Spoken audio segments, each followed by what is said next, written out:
Touch of Evil is considered to be the last film noir and is one of the masterpieces by Orson Welles, the greatest American expressionist in my opinion.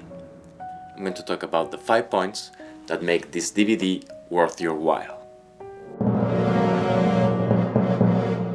The opening shot is the stuff of legends, possibly the most famous continuous take in a Hollywood film. This explosive way to start a movie became compulsive studying material in every decent film school afterwards. The interesting thing is that it's not even the longest or the best shot in the movie.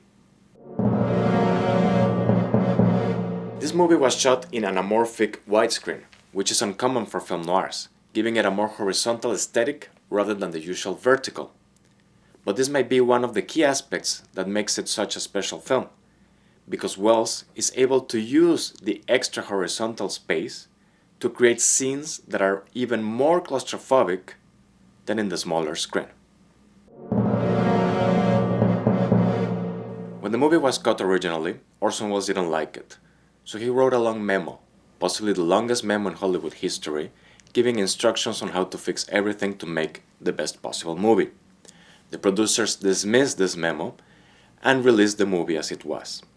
Decades later, Charlton Heston found a copy of this memo, and the version in this DVD was cut according to those instructions, making it a flawless movie from the narrative and dramatic standpoints, and the closest thing to Orson Welles' vision. The memo is included as an extra in this DVD. The one real problem with this movie is Charlton Heston's character, the Mexican detective Vargas. I don't think it was a bad casting decision. I think he was perfect for the role, but the makeup on his face is too dark, especially when contrasting with his hands. Also, his Spanish is quite bad. The one detail that escaped Orson Welles to make the perfect movie was to hire a dialogue coach for Charlton Heston. ¿Sí me explico? If it wasn't a treat already to have Orson Welles as the director, he's also playing the role of his life after Citizen Kane, one of the best villains in film noir and in movies in general, Detective Hank Quinlan. He is larger than life, he is larger than widescreen.